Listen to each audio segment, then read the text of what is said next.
Testing, testing. 1, 2, 3. We're back. We're back on the block. We're back in black on Backlick Cinema, the podcast. I'm your host, Zo. That's Z-O or Z to the O. Taking a look back at the movies of yesteryear. It's the 98th episode. Thank you for downloading or streaming. We really appreciate it. We watch movies that I loved when I was growing up in the 70s, 80s, and early 90s. And if you like the show, please rate and review us on Apple Podcasts, Spotify, Spotchaser.com, or your favorite podcast app. Finally, please follow us on Instagram, Twitter, Facebook, TikTok, and now Mastodon. You can find the details in the show notes. And now, as promised, I have a return guest. I have asked her back because of her intelligent outlook and her bubbly personality. Please welcome, from my streaming bubble podcast, Jenn. Yay! Jenn. Hi! Thanks so much. What an amazing introduction. Thank you. I appreciate that. So I thank you so much for having me back. I'm looking forward to this. All right, thank you. Let's see. I just realized that when I got up to close the door, I don't think I was wearing proper pants. I think you saw. I swear. I think I was in my long johns. I was like, oh my God, did Jenn see me in my long johns? I saw nothing. And you know what? Long johns sound really comfy and cozy right now. So yeah. It's like 9 degrees now. here. It's cold. Well, we're a little bit warmer, but still, I don't want the thermostat all the way up to 90 degrees. So I hear ya. Right. So I had mentioned that we had started a Mastodon account, and I think you have too. Well, I think so, but I can't seem to get. It's really confusing. In all these, like, everyone's kind of scattering to try and find a possible replacement for Twitter.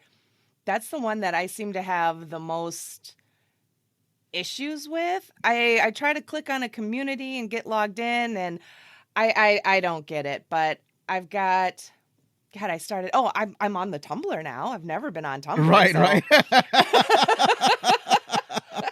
So that's exciting. Right. And I think what was another one that I feel like I just went through one day. Oh, in Discord. Right, so right. I can be found there. And now I'm seeing stuff about an app called Hive, which seems to look more like Twitter and possibly behave a bit more like Twitter, just from what I've seen on other people's tweets and screenshots. So I think I'm going to wait a little bit before I do another account on another app somewhere. So. Right. I mean, most of us have already got like the best alternatives. Like most of us have Instagram and most of us have like Facebook. And so a lot of people are probably just go back to Facebook. I was like, let's go back to that toxic dumpster fire. Sure, I'm sure it won't hurt. Yeah, right. And the other one was I can't think. Oh, I did start a Black Twitter account. It's a web app. It's called Black. Well, the unofficial name is Black Twitter. Like if you look for Black Twitter, that's what it'll show up. But I think the official name is Black Version, so that I guess to avoid copyright issues or whatever. Okay. But all right, it's not. I haven't really been using it. I just signed it. I just reserved my name, and it doesn't have. It doesn't have what you call it, a web, like a phone version, like a phone app. You can only use it on the internet browser. Oh. But yeah, but I'm on Twitter more than ever because it's like being at a house that's on fire. Or not being in the house, but watching a house fire. So you're like, oh man, it's really going up. It has been a place to be these last few weeks. Right. Yeah, I'm there until the end. So it's it's been kind of, like you said, like kind of wild, kind of chaotic, but still very entertaining. Yeah. Still very Twitter. Yeah. So that's exactly right. It hasn't failed yet. It's kind of like, and people are predicting the failure. Like it could, like some engineers saying it could fail 6 months from now. It could fail tomorrow. Like, and certainly like maybe you try to tweet and the tweet won't go through. or your feed won't refresh like it's supposed to, or something like that. It'll probably be something minor and then something major, but it's not going to be like a crash where everything just stop all of a sudden. Right. It's kind of like it's like when you don't pay your cable bill, right? So it's you miss the first month, you'll still get cable, it'll still be good. And then, like, after about a month and a half, maybe your internet goes out or it's slower than it's supposed to be. Yep. I like that. I have noticed kind of little things where I'll go to someone will like quote retweet something. I'll go to click on the original tweet and it'll pop up like nothing will come up. It'll look like the tweet has been deleted. I'm like, oh, that's weird. So I'll refresh and then bam, it's back. So I'm just like, oh, okay. So these little kind of glitches I've noticed. And I feel like I know a fair number of folks have left Twitter, but I feel like I'm seeing too many like accounts you might like based off your likes, not necessarily someone I'm following. Right.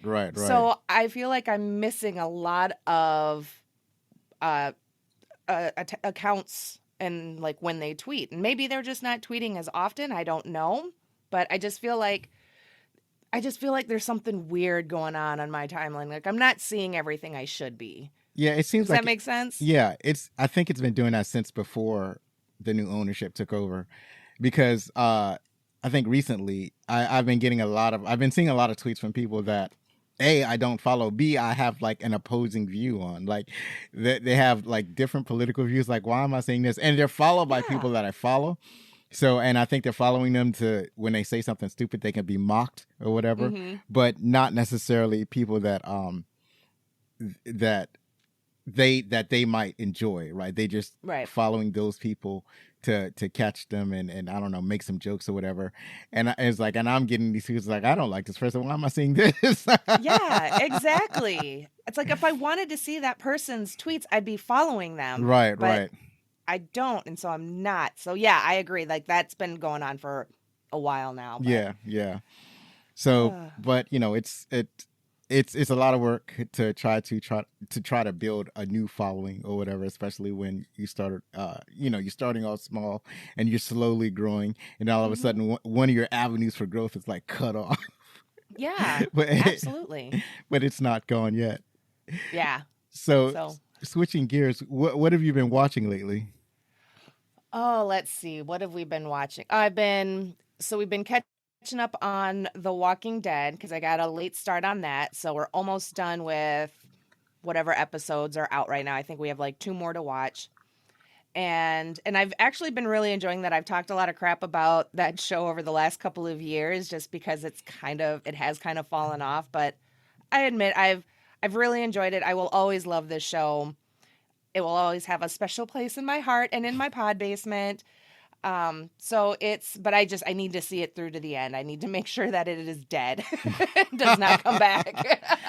Yeah. The comic series is already ended. So I guess they're figuring out how to wind the show down. Cause it's like, or they might be like Supernatural, just go on forever. It seems like that's what they're trying, at least like the universe, because they've got, a couple of spin-offs now, I think, and maybe working on a couple more. We'll see. But other than that, my husband and I have also been watching Avenue 5 on HBO Max, and that has Hugh Laurie, Josh Gad, bunch of other people, and it's so funny. And they're a cruise ship, but in space, and everything goes terribly wrong, and it is hilarious. Yeah, I've heard about that. Yeah, they're only like a half hour per episode, so it's kind of a quick and easy watch, but oh my God, I think definitely more people need to watch it because it's so funny. But I think I read that this might be their last season because their first season aired, and then COVID hit and shutdowns went into effect. And so this second season has been delayed, since then. Right.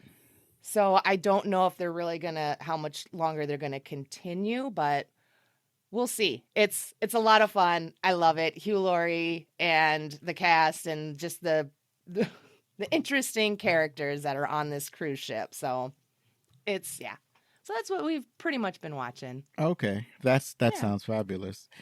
When you mentioned a cruise ship in space, so it's almost like they're trying to recapture the flavor of the Love Boat.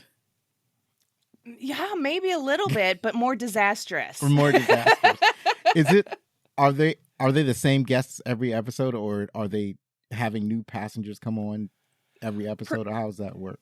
It's pretty much the same guests. So what happens is they're a cruise ship in space, and they basically are now stranded in space. And it's how they are not handling it well. There's that component of like group, like mass hysteria and kind of all that.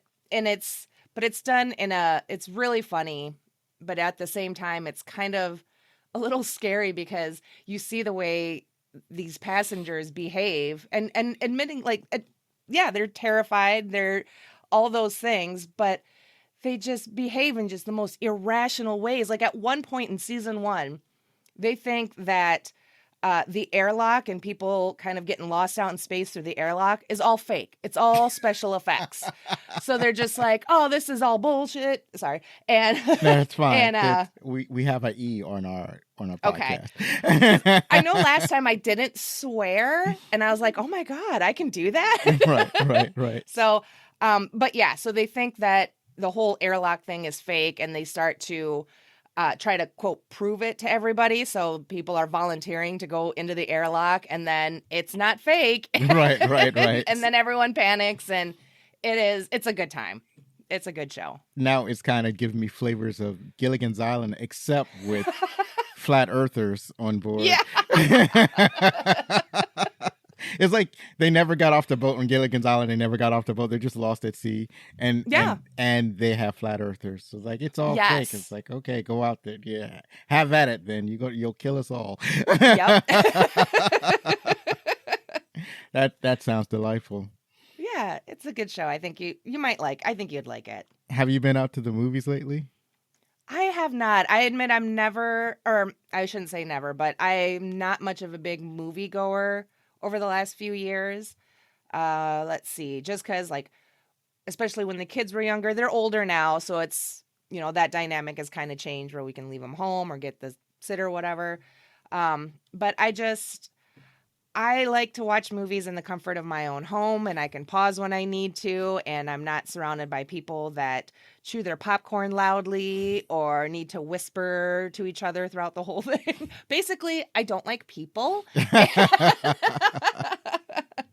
But so no, the short answer is no, I have not, but I know that there are some good movies out right now. Yeah. I can't wait to see in my living room. Right. Yeah, they'll be there soon. That window from theaters to home, as gets shorter and shorter. And sometimes, like, if it's not like a huge, like, wide release movie, it'll go there like almost next week. Like, there is I can't remember the name of the movie, but it was in the theaters, and it was like, next thing you know, it was at home. Or I was like, oh man, already? It wasn't. And then there's movies that like they have a sequel to, what's it called, Glass Onion?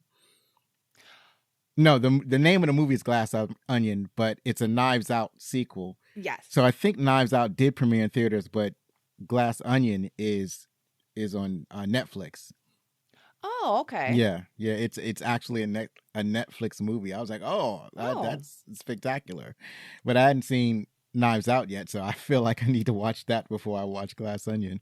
Yeah, same.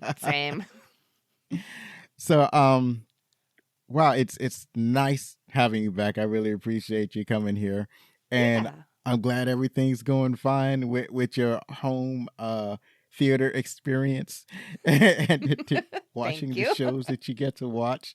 Yeah. I myself am pretty much doing the same. I'm watching still watching Andor, still watching there's an animated series called Vox Machina that I'm slowly going through. It's like I watch an episode like every couple of weeks, and then I watch another episode, and then 2 weeks have passed. I was like, not as consistent with that show as I'd like to be. And then since a lot of my shows, the show that I have been watching ended, I'm trying to catch up on other shows that I'm trying to I'm trying to do a rewatch of Star Trek: The Next Generation season 6, because I'm supposed to be a guest on another person's podcast called the Green Shirts Podcast, where nice. It's the host of the Green Shirts Podcast. He's never seen Star Trek: The Next Generation, so he's going through the seasons. So now he's on season 6, and I've been invited as a guest. I forgot which episode I'm supposed to talk about, but I want to get caught up on the series. So by the time that I appear on this program, that I have seen the show, the show that I'm supposed to talk about. Yeah. But yeah, it was it's fun. And then there's Lower Decks, which is fun because Oh, I love they that show. did you see that one episode when they're talking about it's like, I think it's the season finale, and the ship has to go to, like, the captain, she wants to institute this program called Second Contact, and where they go and they reinvestigate the planets that have been visited by other starships on First Contact, and they go through this planet, and it was a planet that was visited by the Enterprise. It's actually two planets, the neighboring planets, and one planet was addicted to drugs, and the other planet was supplying the drugs that they were addicted to. And the Enterprise had basically cut off the drug supply and left, and Starfleet hadn't been back in like 20 years. So that was they hadn't been back in 20 years. They just left. It was like, yeah, that's apparently that's what happened. Oh my God. Yeah, that was hilarious. Yeah. I love Lower Decks so much. Yeah. That show is so hilarious. It is. It's awesome. So good. Yeah. And then, like, with the Green Shirts podcast, I listened to their first episode, and it's like, I follow them on Twitter, so I see their tweets, but it's like, I don't know the name of any of the Next Generation episodes. So I see the screenshots, and I'm like, I know I've seen it, and I remember what happens, but I'm like, I don't know what season, what episode. So I went back and I started and I listened to the very first episode, because I'm like, well, I know that one. Right. And it was, I loved it, because I grew up kind of watching Next Generation. I'm a Next Gen gal, and so it's a really interesting kind of dynamic they have with the host and, you know, any guests, and haven't seen it, and it's a lot of fun. Right. So I think any Star Trek fan would really enjoy that podcast. Right. And I've only watched like 2 episodes so far, and I realized, it's hitting differently than when I first watched it. Right. So I was like, so there's a season 6 has a premiere, the premiere episode, and they basically they find that some aliens are going back to Earth's past to steal their souls. They call it energy, but it's really their souls. And then they go back to the future, and they feed the souls to their countrymen or something or whatever. They don't fully explain it. They don't fully explore the aliens. You just kind of see the aliens. And when the Enterprise discovered this, the solution was to blow up the aliens. Like, it's no diplomacy or whatever. They were like totally gangster about it. They was like, you're eating the souls from the people that live in the past, so we're just gonna blow you up. And that's basically what they did. I was like, whoa, they were gangster sometimes. Yeah. Usually Picard tries to find a solution, but there was no solution to be had this time. Nope. Yeah, I remember that episode. I love that, because then it's like, we have Paramount Plus, you know, because obviously we've seen all the Lower Deck episodes. So when we pull up Next Generation to go through and find like an episode to watch, because I'm fine with just watching them out of order, because I'm good with that. But we'll scroll through and we'll try and find one that we haven't seen in a while. And that's near impossible to do, because we've kind of cycled through. And I've said it before, but I think that a streaming service needs to come out where you can shuffle a series. Play a series. Like, I don't need to watch it in order. Right. I just would like to have it on in the background and just continuously play. And Next Generation would be a perfect candidate for that. So someone needs to get on that, Paramount Plus. or any of them, right? Any of them, Any of them could do that. Because there's so many shows that you could shuffle, like, especially like sitcoms or, something that's non-linear be great for the shuffling process. Absolutely. Oh, Scrubs would be a really good one for that, Scrubs too. That'd be awesome. A ton of fun. Right. I feel like that's how I've always watched sitcoms. They may have been played in chronological order, but I've never known. It always seems to me that they've been scrambled. Yep. So let's go dig into the movie that we watched. So the movie in the opening credits section of this show, we're going to talk about True Lies. So Jen, why don't you tell us what True Lies is all about? Oh, okay. Well, True Lies is about a a married couple coming together, coming back together and reigniting that spark and finding love all over again. Oh, and then there's like, spies and terrorist attacks and Tia Carrere. So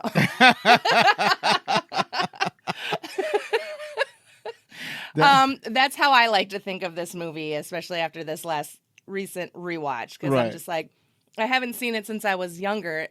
And now, as an older person, married with a family and everything, I'm like, this is just about a couple coming back together. Yeah.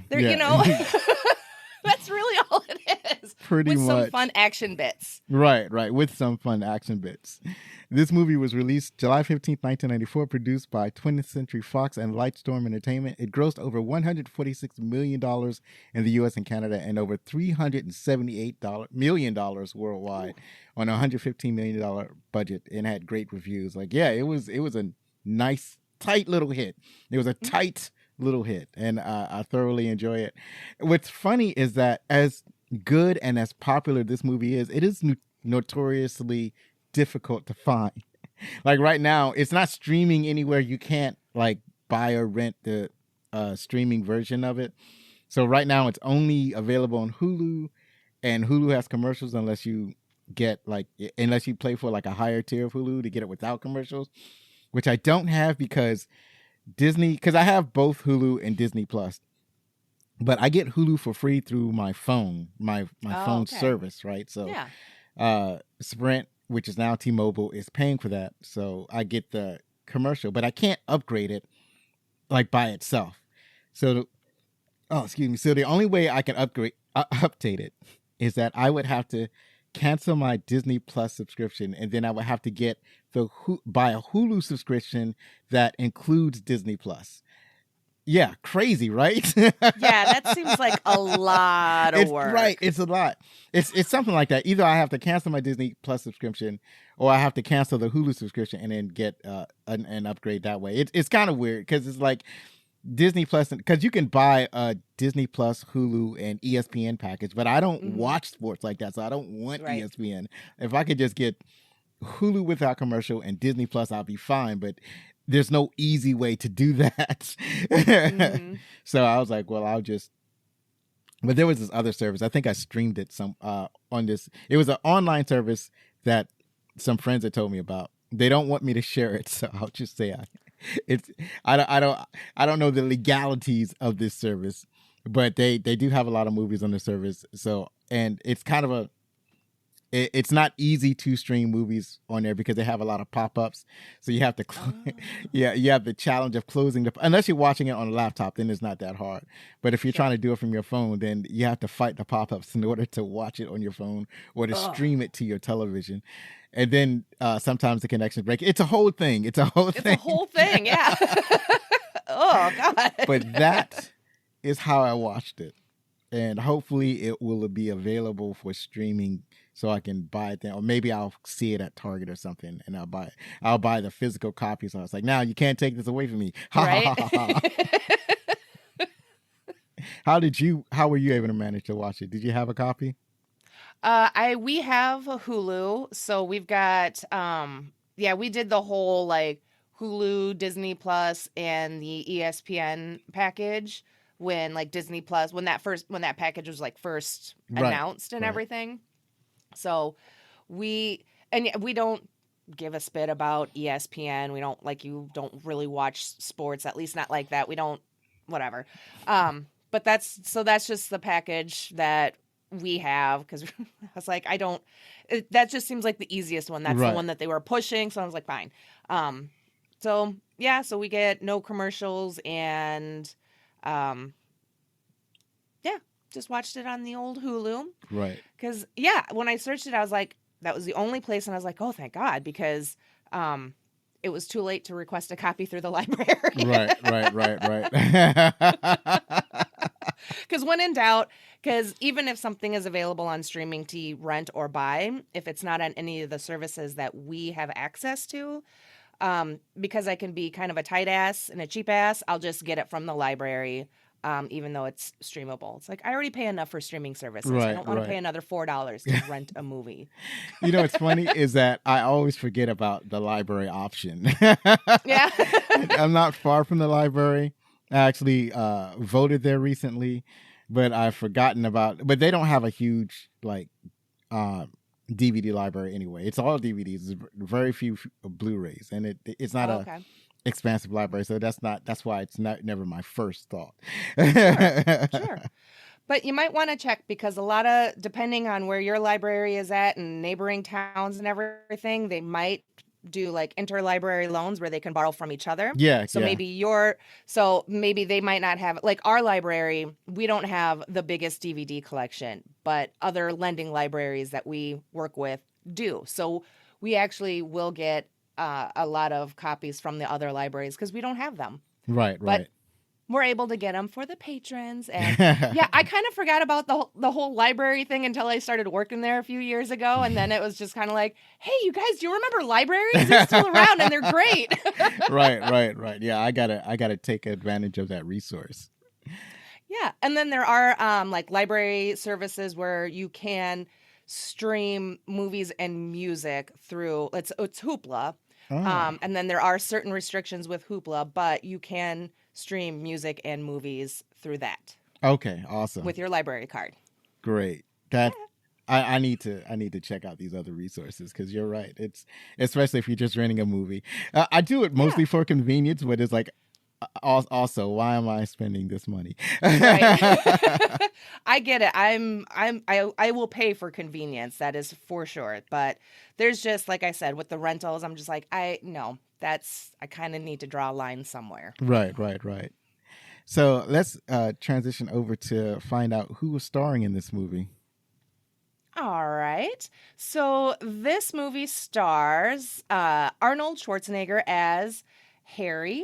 We have Jamie Lee Curtis as Helen, Tom Arnold as Gib, Harry's partner, Bill Paxton as Simon, Tia Carrere as Juno Skinner, Art Malik as Aziz, Elijah Dushku as Dana, Grant Heslov as Fazil. Did I say that right? That sounds good to me. All right.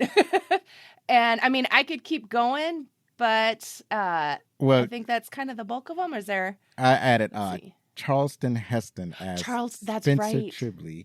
That's right. And when I was young, I never really that was who that was. Right. And it wasn't until like watching it now, I was like, oh shit. Right. I don't think I paid him that much attention myself, but yeah, he's kind of an interesting character. He's not there. It's not like his character's built up. He's basically there just to be the boss. But it was interesting seeing him there, like seeing him and then recognizing him. This movie was directed by James Cameron. He's also directed Avatar, The Titanic, Terminator 2, Judgment Day, and Aliens, and many of your favorite movies.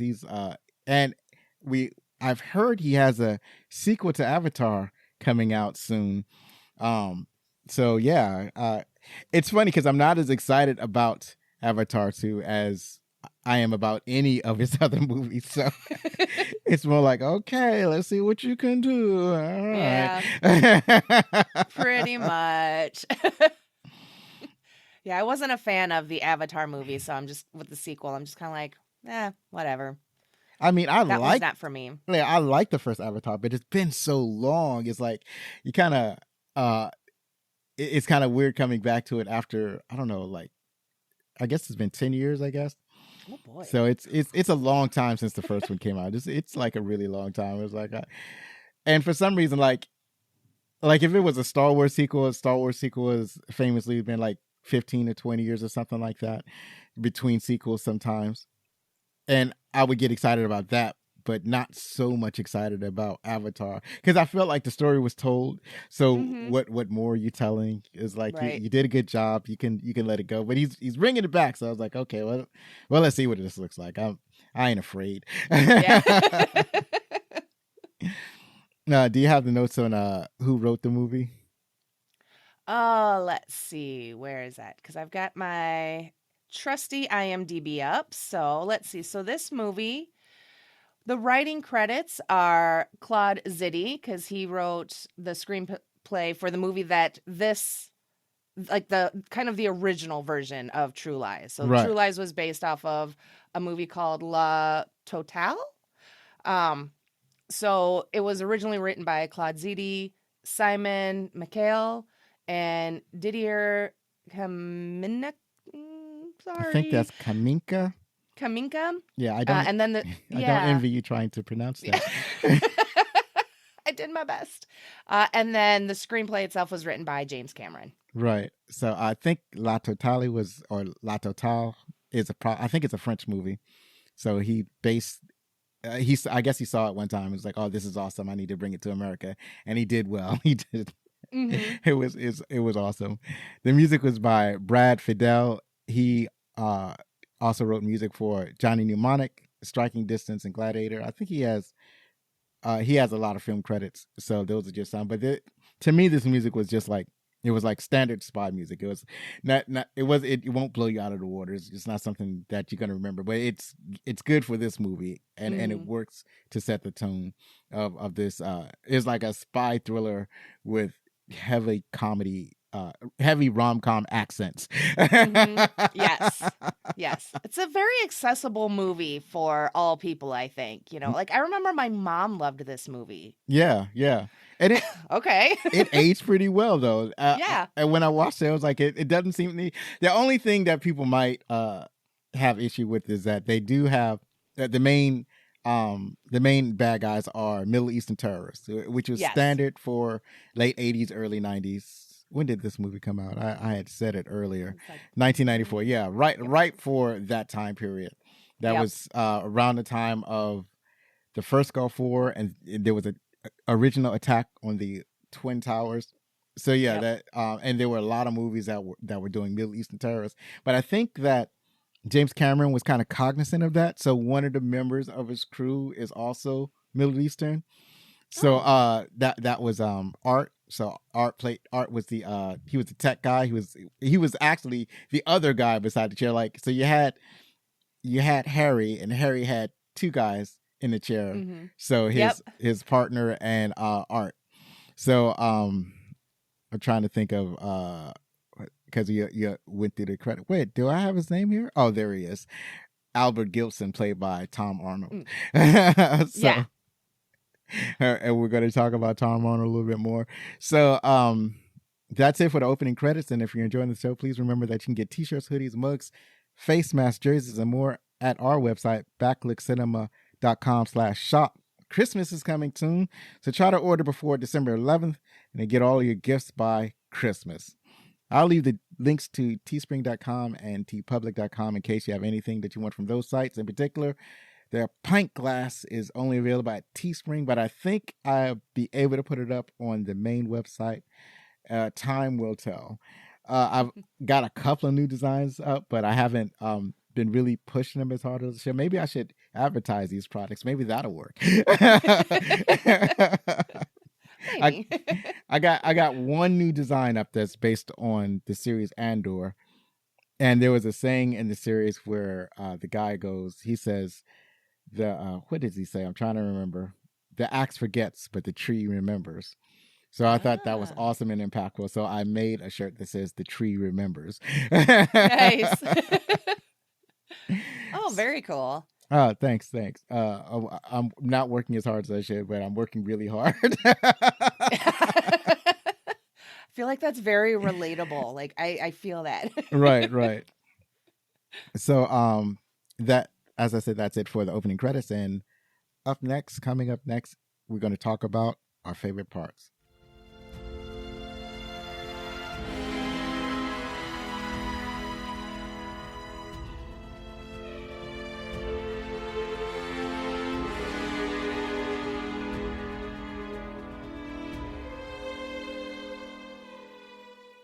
And we're back. We're back to talk about our favorite parts of the movie. It's my favorite part of the podcast. We just to gab and talk about what we liked about True Lies. So, Jen, what did you like about True Lies? Oh my God. so much. I mean, I just really, really enjoyed this movie, and I haven't seen it since I was younger, and so to go back and watch it as an adult, it's still just as enjoyable, and I had a lot of fun. So it's kind of hard to pinpoint, but I guess I'll go with kind of some of the more quote iconic scenes. Jamie Lee Curtis's striptease, and then when I was kind of reading up on the movie and a little bit about that, I thought that was all very interesting. Some of the kind of behind the scenes facts on that. So, um, I always thought that part was so cool. And I love Jamie Lee Curtis. And it was just really, really fun to watch her character go from scared and unsure and kind of mousy to all of a sudden, like, that confidence slowly coming in and slowly starting to show in her dance moves, and to the point where like her husband is just like, oh my god, Right, my right, wife right, can right. move like this, holy hell. Right, right, um right. and and she still was staying focused on her quote mission, Right. and that was just really adorable. And then that humor where she like falls but then like pops right back up, I love that part. And then even to the point where the baddies bust in and they start dragging Harry and Helen out, and both of them are just like, let me handle, she's like, let me Right, handle this, Harry. right. But she's like literally being dragged out. And I think Jamie Lee Curtis is so funny in this movie. And so yeah, so that's definitely one of my favorite scenes. And then yeah, I think kind of that one of the final scenes when they're the chase on the bridge, and then there's like the limo fight with Jamie and Tia, and that was always a lot of fun. And it was still a lot of fun to watch. Right. Just in the back of that limousine, and then even just kind of her being rescued in the helicopter and that shot and everything. And I mean, that's kind of, I feel like that's one of the main shots that people think of when they think of this movie, is Right. her hanging from Arnie's hand in the flying in the helicopter. So I think we'll go with those. Oh, and then the tangos. Right, right, right, right. So we'll go with those are my top three. Right, right. I remember I noted because I wrote notes in the beginning of the movie where Harry is breaking into he's on a mission to get something, so he's breaking into the party, Hmm. and he's underwater and he's cutting something, a gate with a blowtorch, and it's like, and I noticed like, wait a minute, he doesn't have any eye protection. How is he doing that? That ain't right. And then it's like, I gotta stop doing that. Gotta stop being Yeah. so overly critical. It was like, it's just a movie. Calm down.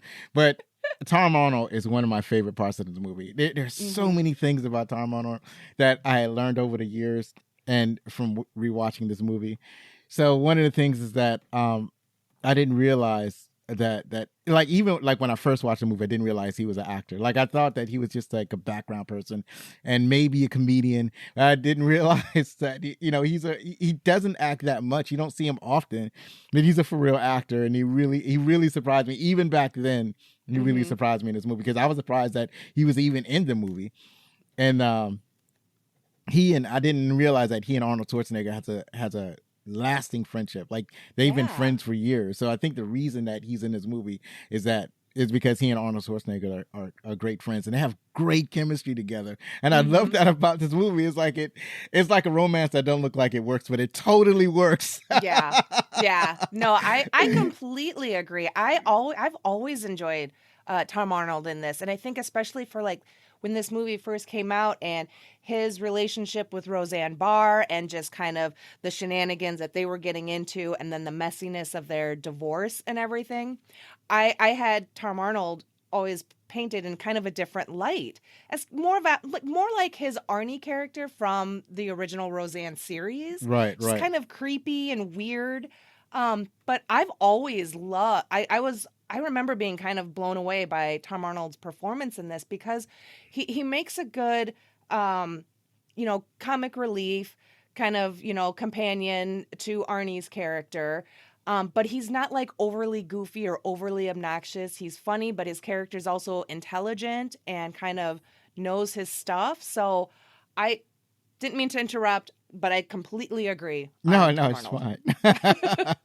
Also, regarding his character, he's like the perfect comic relief in this movie Mainly because of the things you said, and really he has, because he's already a comedian. His comic timing and everything is just that how he delivers his lines. It kind of reminds me of Dennis Leary because he talks really fast when he's trying to make a point. Yeah, I can see it. And then it's like if you're not listening carefully, you'll miss the jokes. It's like you gotta really listen to him because he's throwing them out there like rapid fire. He's funny from the jump. And then the other thing that I as I was watching this movie, in the first scene, the note I made was, how is this French? So like when Harry, played by Arnold Schwarzenegger, is in the party and whatnot, he's speaking to people. Somebody says something and he replies. No, when he first comes in, he pretends to be somebody who's complaining about the food, right? And he's complaining to somebody who's speaking French, and he's replying in French and whatever. So I'm thinking to myself, how is this French? Like, is it really good French? I need somebody to tell me how good it is, because it's like I already know how his English is. How is his French? And then throughout the movie, he speaks a couple of other languages. I think there's a Middle Eastern language that he uses, but I'm not sure what it is. And it's a spy, so it makes sense that he knows multiple language. But I can't help but think, how is his language? How is this?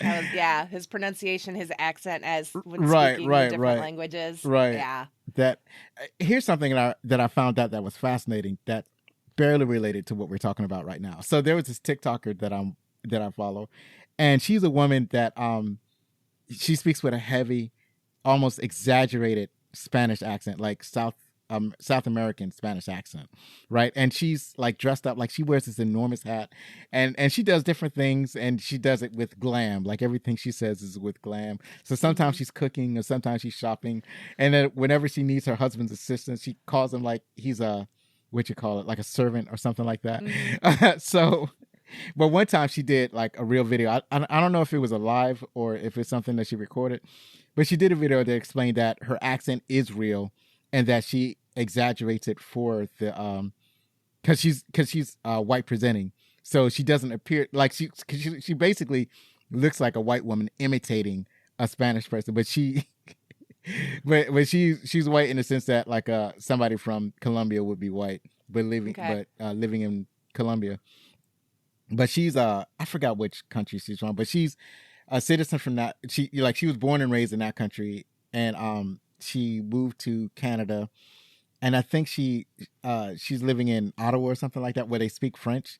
But the thing is that she learned English first, and then she's speaking French. But she found that when she uses her Spanish accent, it helps her to speak French. So that's why she still has her accent. That's why she didn't lose her Spanish accent. She still has it. And that's when she does her video, she's able to exaggerate her Spanish accent.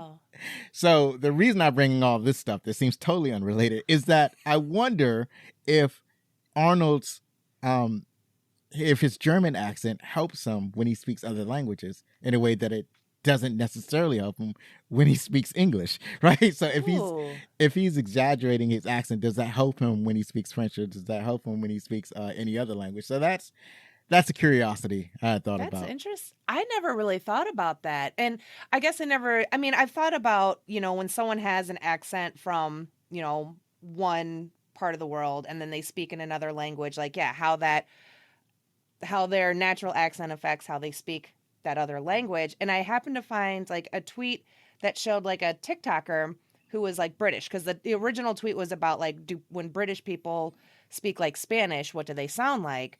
And so the video that was posted was of a British girl speaking in Spanish, and you can hear that bit of English accent coming through. Right. And then she's able to speak Spanish because she's very fluent and without so much of the English accent. And then she ends the video with speaking in Spanish, but with a heavy English accent. And she's like, and sometimes I'll just speak like this because it's funny. Right. But it really got me thinking about just that kind of cross of different languages and accents and how those all kind of sound like someone from the South maybe speaking Korean. I would like to hear that. I think that would be hilarious. Right. Things like that.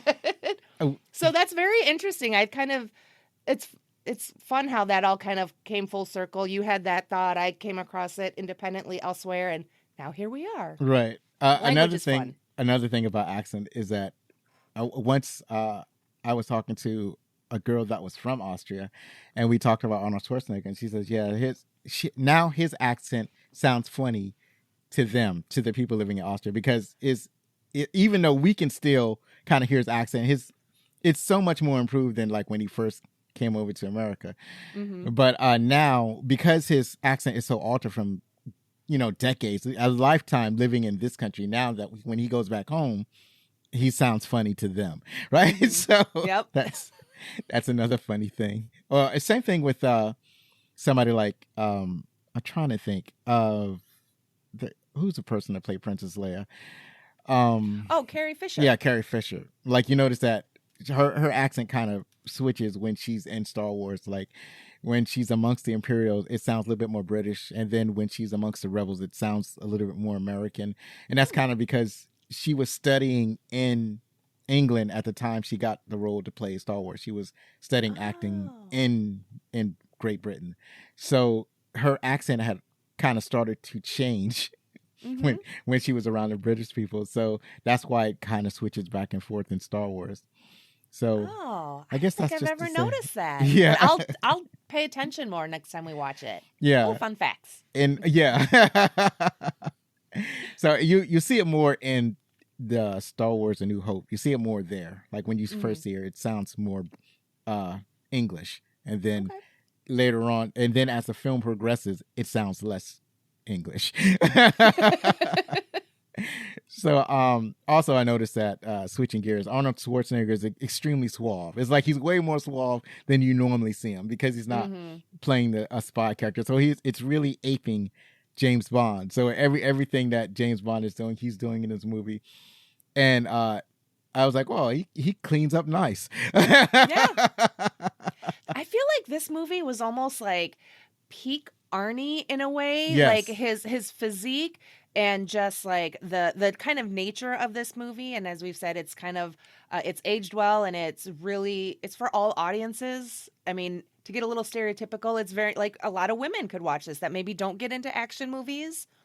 I think there are the rom-com components, and then Arnie just looks good. Right. It's like peak physique, peak Arnie. The hair's on point. Another one of my favorite scenes is that the whole chase scene when he's trying to get out of that area of that first mission. So he's running down a hill, and he's being chased by people on skis and snowmobiles and all that kind of stuff. And just as he meets the van, right? Like I like that whole sequence. All of the action sequences in this movie are top notch. So when he gets to the van, there's still one more guy that's like, he's on one side of the van, Arnie's on the other side. So before he gets inside, he tells his partner, lean back a little bit, and the guy leans back and he shoots through the window. They had that guy that was on the other side of the van. I thought that was brilliant. That is so crazy. He's so casual about it. Hey, lean back a little bit, like. Oh, yeah, I love lean that back part so I too. don't shoot you in the face. Like in real life, like how loud would that be, and like scary? It would be super loud. It would be super loud. He's in an enclosed space. The gun is basically in his face. It would be super loud. You hear of actors losing their hearing when they forget their hearing aids, because they're all, I mean, their ear protection, because they're all wearing ear protection so they don't go deaf. I think, I'm not sure if it was Linda Hamilton, but I think it was her.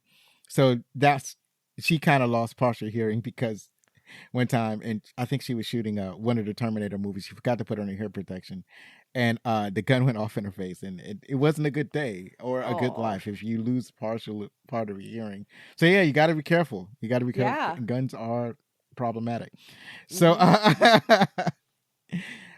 also, when I read Eliza Dushku when I was doing the notes, and she was in this movie, I was like, oh yeah, I remember her. She's from Dollhouse or something, and that's the only thing that I remember her in. And then when I see her, I was like, oh my god, that's right, she's a baby in this movie. Yes.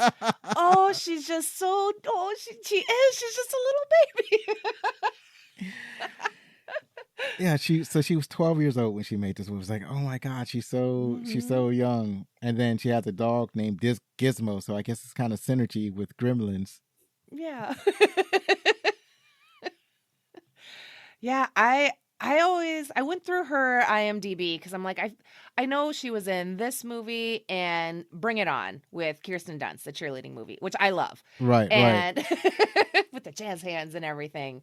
Um and I was kind of surprised that I hadn't actually seen more of her work. So, but it's like I feel like she was kind of maybe just like in the 90s she was kind of a bit of an it girl. I mean, she wasn't starring in, she wasn't the lead in Bring It On, but I feel like she just worked a lot throughout the Right, 90s, right. and I feel like we got to know her face and name. And I always thought her name was super cool and fun and unusual, and I'm a bit of a sucker for kind of those deeper voices, very like Kathleen Turner, just kind of that deep sultry. And so she kind of has that, and I love it, so I've always been a fan. Right, right. She was also in Buffy the Vampire Slayer. And that is, I think that's where a lot of people probably remember her something, because I remember Dollhouse, and that's the only thing that I've watched her besides this movie that I've seen her in. But I know that I didn't watch Buffy, but I know that that was a very popular show at one time. Yeah.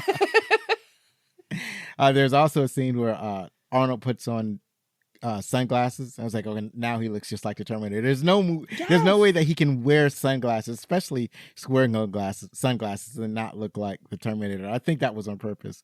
I thought so too. It feels on purpose, like intentional. Right. It was intentional, but they were cool sunglasses. That's how he found out his daughter was stealing from him. Yes, I love the spy glasses, and then I love that the camera was in a pack of Lucky Strikes. Right. So 90s. Yeah, so 90s. So also there's in every movie that he's in, Arnold Schwarzenegger, that is, not Tom Arnold, he always has these weird displays of strength. So they had this fantastic fight in the bathroom, and during this fight, he rips off a hand dryer and uses it to smack somebody in the face. Yeah, I don't see that happening though. I don't see him ripping a hand dryer off the thing. They're screwed in pretty good. They're screwed into the wall. They're screwed into the concrete. You just don't rip those things off. And he's always doing stuff like that in the movies. It's like, well, he's a strong guy, so I guess he can do it, right? Mm-hmm. Yep.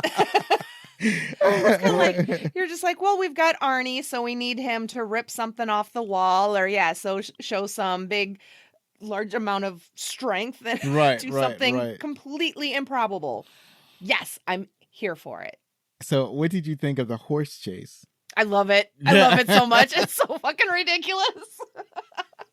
I love everything about this movie. In watching it, there was a lot of questions I had that I never had before, and I don't need answers to them, but I'm just like, it never really stuck out. But oh God, I love the horse chase scene, and it's like he's giving orders to Tom Arnold's character about like, I need, this perimeter and, guys over here, as he's like riding a horse through, I assume, downtown New York, like no, I think that's Washington D.C. or Washington D.C. Yeah. But yeah, and then going through the building, like he's chasing the baddie on the dirt bike, and it's just, and he's in the elevator on the horse. I love it. I love it so much. And the people are in Who there needs like, logic? Nice animal, right? Also, I'm glad that the horse isn't stupid, right? So yeah, the bad guy, he's on his motorcycle. He jumps like a ramp that's on the edge of the building some kind of way. Somehow there's a ramp on the edge of the building, and he uses that ramp to jump to a building that's like across the street and lands in the pool. Is that possible? I don't care. I don't care. Right? It's fun. But Arnold decides he's going to take his horse and he's going to run. He's going to jump and try to make the same jump, and the horse is running. And then it stopped. It was like, because the horse was like, "No, what are you doing? I'm not doing that." Smart horse. Love that horse. Horse is not dumb. Arnold, he ended up like dangling off of the horse, and he had to convince the horse to back up so that he doesn't fall off the building. So that was awesome. Yeah. When we talk about the lack of logic and, things happening, you don't care. One of the things that I noticed that I don't really recall standing out before, but just made me laugh so stinking hard was during the bridge scene. And, they blow out the bridge. First of all, let's just have this secret agent just destroy bridges. No big deal. It's Right. fine. It's orders from directly from the president. The president's cool with this. But then the one truck that's kind of teetering on the edge and eventually tips over because of the seagull. Nice little tropey comedy bit. Love it. But then the second the grill hits the water, the truck explodes. Yeah. The truck The explodes. biggest explosion from the back. Right. Well, I laughed so hard. Yeah, that was crazy. Oh, like, well, I love it. I could kind of I'm gonna say, well, they had something in the truck. It was like the main truck wasn't the only truck that had nuclear explosives. They are all terrorists, so they had something that goes boom when you. Maybe they were packing C4. No, not C4 because that needs electrical. That something that goes boom when you bump it. Like I guess they were carrying nitroglycerin maybe for some reason. I'll write some fan fiction to clear that up. There you go. So it's that they always do that. They always just like the snowmobile, the snow ski thing or whatever you call it. I guess you call it a snowmobile, whatever he's right in the beginning of the movie. It hits a tree and explodes. Like things just don't explode. But action movies, they got to do it. There's only one action movie that I've seen. There's probably maybe a couple more, but one that I remember in particular where a car. Like it's an Arnold Schwarzenegger, it's the last action hero. He gets into a car and he decides to play chicken with this other car. And I love that movie. Right. And they go and they ram into each other, but there's no explosion because the kid tells him, "No, it's not going to happen the way you think. It's not. You're just going to crash, right?" And it just crashed. There's no explosion. It's just like an everyday crash where people are crashing every day. So yeah, that is but in a movie like this one, in like True Lies, it's going to be a big explosion. So another person I want to point out is Simon, played by Bill Paxton, a major part of this movie because of his he's making Harry think that his wife is having an affair, and it's she's sort of kind of getting with bit. So yeah, a little bit. She's having an inappropriate relationship with this dude. It's not a full on affair, but it ain't right either. This is not a proper friend. Exactly. She's not telling her husband about it, so there's something right. Now, there's a reason. I get that she believes that he's a spy, so there's a reason that she doesn't tell her husband about it. But still, it's kind of icky, and you kind of feel that she should have known better. But she's at a place in her life where she explains later on is like she feels like she's not going to do anything. She's not going to accomplish anything. She wanted to do something, and she wanted to say, "I did that." And that was a great scene. That was the interrogation scene. But yeah, Bill Paxton as the scumbag. May he rest in peace. He was awesome in this movie. Yes, he was. Talk about another great comedic relief. I mean, right. Pants like twice. Right. Poor Simon. He's going there trying to con women that he's and then when that he's a spy, and then when Harry finds out, like everything that Schwarzenegger's doing as Harry finding out his wife is having affairs, it's awesome. So there's a part where Tom Arnold, he's going. His first reaction is, "Congratulations, buddy! Now you know, right?"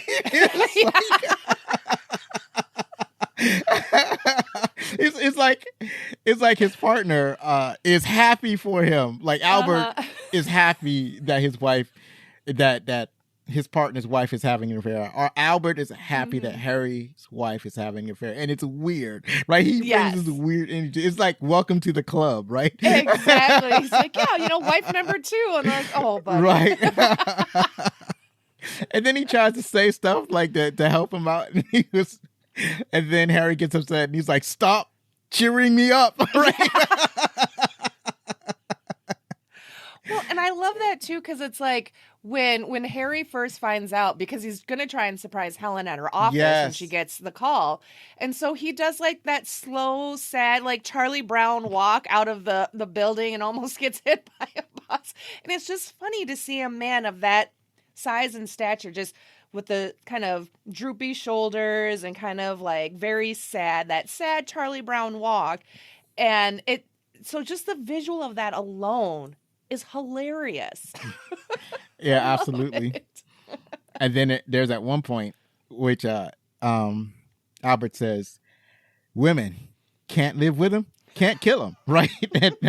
And people might think, well, that's totally misogynistic. But you got to remember, this is a spy talking. It's a spy, and Yes, exactly. And that's the way a spy would think. Yes, exactly. And that's what made it funny to me. It's like, yeah, that's exactly what a spy would say.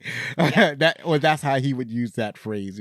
I completely agree. I thought it was still funny, and contextually it makes sense. Right. Out of context, then yeah, you're just like, oh, okay. Right. You know, red flags. Yeah. But no, within the movie, it's fine. Right. I also like how they wrote the movie, where the salesman pretends to be a spy, and then there's a spy who's pretending to be a salesman, and they run into each other, and that is awesome. So one of my favorite things about that whole interaction, when they finally get rid of Bill Paxton's character, is that first they have the great scene where they interrogate the Jamie Lee Curtis, and that was an awesome scene. They have her in there. They talk to her through the deep voice, through reverse glasses, and she finally loses it, and it basically finds her strength in that moment.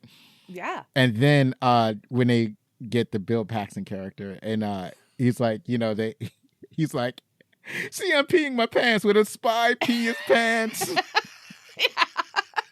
And then they just leave him there. It's like, get the fuck out of here. Get out. Yeah. And then Albert shoots at him. He doesn't shoot at him, but he shoots at the ground to tell to back him off. That was hilarious. Classic, so, yeah, I love it. Yeah, it definitely hits the spot. So, I forgot to mention when they first go to abduct both Jamie Lee Curtis and Bill Paxton, and he requisitions a team, like he's using government resources to kidnap these people. It's like, and Tom Arnold was like, "You can't do that. It's like you'll get in trouble. I'm going to tell." It's like, "Well, I'm going to tell on you, right?" So Harry goes, "I'm going to tell on you," and he's like, "Okay, let's do it." Yeah. So he has helicopters, he has scenes, and then one of the guys hits Harry's wife in the back of her head with the butt of his rifle. It's like, "Oh my God, you hit his wife!" Yep. What are you doing? I'm sure he didn't know. He didn't know. No, but it's like still, yeah. I love the gross abuse of power and resources in this movie. I don't care. And this movie for me has a lot of like, okay, the song Pina Coladas? Yeah. This movie so a few years ago, I'm a little ashamed to admit this, but whatever, I don't care. I actually was listening to the lyrics and paying attention to the song, and I was like, this song's really messed up. So it's about a couple that are kind of bored, and basically what happens is they both end up placing an ad and separately, and then they come together and be like, "Oh, you like pina coladas? I like they're looking to cheat on each other." Right. And they happen on each other's ads, and it's like you can read into that however you want. But the fact is, unless it was like consensual role play, they were fixing to cheat on each other. Right. And then they came back around. So for some reason, this movie, this last time watching it, kind of gave me a bit of pina colada vibes. Like Helen's looking for something a little spicier to, she's bored, whatever. So she's kind of follows Simon because that's an adventure, and then you've got Harry, who is a spy. And then they, through their shenanigans, they come around and they come together, and they're just like, and then by the end, they're a happy spy couple. Right. And it just, it's an oversimplification, but it kind of gave me those vibes. So I'm like, this is like the movie version of that with explosions. Yeah. I'm here for it. The thing about it is that, Harry's profession necessitates a strain on his marriage, and he's trying to keep his marriage together. And at the same time, he's trying to do his job. So, and that the problem is that puts a strain on his marriage. So he recognizes this, and he tries to rectify it, which is it seems like a conversation that they could have had before. It's a little bit elaborate. Yeah. But I guess nowadays people aren't afraid to, grab a therapist to help them work through their problems. Yeah, exactly. But and then one other thing that I liked that also kind of didn't make sense, but I didn't notice it back in the day, was when they're in the Florida Keys and they're kind of Harry has already rescued Helen and yada yada, and the main baddie is talking about like making their video about like with their threats and everything, and they've got their nuclear warhead that they've armed for like 90 minutes, and they've got it in a crate, and they put an American flag over it, and then they like put it in the ground, and then they dump concrete on it, like a lot. Like that's not going to cure in 90 minutes. No, it's so not. Why? it's just to make it less detectable, because they're going to take it through to, like, if they get stopped, they're not likely to get stopped by the police. But in case they are, the only thing the police is going to see is a box of uncured concrete, and it's like, okay, you can carry on. See, that seems like a red flag. I mean, it might, but you know, again, they're logic. They're not going to dig through the concrete to find anything. So yeah, that was. And also, you had mentioned that them blowing up the bridge. That was the reason why they blew up the bridge. Is that, you know, the nuclear weapon is the bridge is not as important as the nuclear weapon that's on the bridge. Mm-hmm. Yep. So yeah, I suppose that blowing up a bridge might, you know, to stop a nuclear weapon. I guess you can get it okay for that. Yeah. Going back, I was thinking about the other part of the scene where the abduction and everything. So when they decide to put Harry's wife on a mission, and like at the end of them setting her up to go on this so-called mission, Albert says, "I'm going to go to hell." Right? He says it because he's doing all of these things. Mm-hmm. And they go on a mission, and they tell Harry's wife Helen to dress sexier. So she gets the sexiest gown that she can get. And then when she's in the hallway, she decides that she's not sexy enough. So she starts ripping off the frills and whatnot. Mm-hmm. And she kind of reminds me, like, when she's done altering her dress, ripping off all the frills and whatnot. I don't know if you remember this. He's a singer named Robert Palmer. Oh yeah, Addicted to Love. Yeah, right. Yeah, is Addicted to Love, and there's another music video. But in a lot of his videos, he has these women that were dressed like Helen was dressed, and I think that was the look that she was trying to achieve. You know, I think maybe she remembered the video, so she even went into a vase and got the water to slick back her hair, so she got out some lipstick and made her lips even more red, right? She's like, well, I'm a spy now, I gotta sex it up a little. Yeah. And then like you mentioned, the dance is awesome. And then all of a sudden, like after the dance, then the real mission begins. Yep. Oh, and then oh God, how could I forget? Back on the keys, and Harry hands Helen the automatic weapon. Right. And so he's like, shoot them. And she fires and then drops the gun. And then it does the classic, like, bouncing down the stairs and then shooting every single baddie. And Helen and Harry are fine. And it's so ridiculous. How can you not love it? Right. It's the best. Right. That's when you know it's a comedy. It's like it went from like more of a serious comedy to like full on comedy. This is close to slapstick. Just like another comedic moment was when the terrorist, he's giving the serious speech, and he's video recording this serious speech about like how he's gonna blow up a nuclear weapon. And next thing you know, the guy who's holding the camera, the battery slow light is flashing. You're like, he's running. His battery's about to die. Then his battery died, and he doesn't want to say anything. He was for real just gonna pretend record with no battery, with a dead camera. He was gonna record the rest of the speech with a dead camera. Then he realized how messed up that would be, and he tells his leader, and he loses his mind. It's like, go get another battery then. Oh God, yeah, I love that part too. I love this movie. Yeah, I don't care. Yeah. It's great. I'm looking at my notes. It's funny how sometimes you make notes and then I'm looking at them now and then I don't know what any of it means. Like I wrote set off the nukes with a question mark. I don't remember what that means. There's a negative 901. I don't know what that means. Something about the nuke. I don't remember what that means. I got to take better notes. I wrote the note Crimson Jihad because that's the name of the terrorist group, Crimson Jihad. But I did write trademark task or takeoff, and that was a funny moment. So, so this is when he gets into the Harrier, because they had the Harrier jets. Harriers was like the coolest jets in most of history because they were vertical takeoff and landing jets. They were a really big deal when this movie came out. That Marines used it to recruit people. It was awesome. So like whenever you see a Harrier jet, it's like a fantastical vehicle. It's like it can't possibly do this, and yet that's what it's doing. It's taking off vertically, it's landing vertically.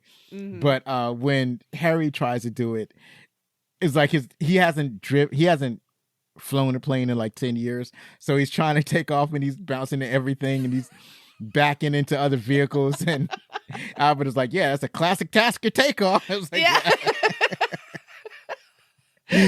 He's trying to convince people that he knows what he's doing. Yeah. It's fine. but to back up how you mentioned, we were talking about the bridge. So that's like one of the best moments in the movie was when Helen, after she beats up Tia Carrera, she's on a car with a dead driver and she's going straight towards the end of the bridge. Now you'd think the car would crash into one of the barriers or slow down to a stop, but no, it doesn't. It continues as if somebody was driving it, and she has to be rescued, and she gets rescued through the sunroof, and it slips off of her like a dress that was too big. It was awesome. That was an awesome scene. I love it. And then I remember for the VMAs for that year, I think Jamie Lee Curtis was like presenting or something, but she made her entrance was the helicopter scene. So they lowered her down, and it wasn't Arnie, but it was, somebody, but she's dangling there facing the crowd and the camera and everything. And she's in character screaming, Harry. Right. It was amazing. Right. Oh, I loved it. I was 13, so I was like, oh my God, this is so cool. Yeah. That would have been cool if I watched the awards. But yeah, I like it when they do neat things at award shows like that. There's one when Jack Nicholson couldn't appear for an award that he was being presented with because he was filming One Flew Over the Cuckoo's Nest. So they had like a video conference with him. I don't know if it was a video conference or if it was just a video of him in character accepting the awards, but he was in character of what he was playing in One Flew Over the Cuckoo's Nest because that's what they were filming, and that was no way. Another awesome Oscars moment. Oh, that's awesome. I'd never seen that. I think that was like in the 70s, and I was too young to appreciate that. But I seen a YouTube video of that, and that was it's neat when they can do stuff like that. Yeah. I actually just watched that movie from start to finish for the first time recently for my podcast. So because I'm doing a series of movies that Jen hasn't seen. So I have a small list of like IMDb's top 100 movies, and I haven't seen about half of them. So I'm going to go through and finish that list. And yeah, One Flew Over the Cuckoo's Nest, amazing. I get it. All the acclaim and everything, fantastic. Right. I'll say about that. I need to go and watch that movie now. Everyone should. So you had Harry take off in a Harrier jet. When he finally gets it to work, and he goes and he fights the bad guy in the tower. I think they're in they're in Florida. So I guess Miami, because that's where the tall buildings are. And so he fights. So the whole terrorist fight at the building was awesome. How he found the building or anything, we're going to hand wave that because we don't need to know all of that. Yeah. All we need to know is that the hero found the bad guy, and then his daughter is in jeopardy and she's fighting a bad guy. All of that was really nice. Well, and it's like Harry's in the jet and he's on the comms with Gib, and he's like, he tells Gib, give me the address, because Gib's like, they have Dana, yada yada. Right. And it's like, okay, so you can give him the street address. Does that automatic? Like, how familiar is he with that's the city? Streets look different when you're flying above them than when you are like driving on the street. It's not like you can look at the street signs, right? So, right. And it's not like Google Maps was a thing where he could pull it up in like bird's eye view mode and be like, oh yes, here I am. Right. I am here. They are there. Right. So but that's the hand wavy part. It's like but like I said, because that was the first thing I was wondering. It's like, I don't know how realistically you can find somebody while you're flying a jet. Maybe if you were flying a helicopter, because that's why you can. They have that window where your feet are at on the helicopter, so you can look straight down, but you can't do that in the jet. but that's fine. That's fine. It's okay. Anyways, so he does find it. I like how it was like he's fighting. He's in a jet. Fighting a helicopter, and then they're actually doing a fist fight on top of the jet. All of that was just fantastic. And then he finished his bad guy because his bad guy gets caught on a missile. Was it? Yeah, missile. Yeah. And he fires the missile. He says, "You're fired." It's classic Schwarzenegger line. It worked tremendously well. Mm-hmm. And then, as you mentioned at the end of the movie, that now everybody's a spy. So they saved their marriage, and she got the life that she wanted. She got an exciting life. Now she can look back and she says, I did that. So it's right. A beautiful thing. And they have fun spy date nights where they can still go do the tango and literally scare the piss out of Simon. Yeah. Life is good for the taskers. yeah, absolutely. So that's it for talking about our favorite parts. I hope that you talk about and discuss your favorite parts of this movie. And we'll be right back. When we come back, we'll be talking about the trivia.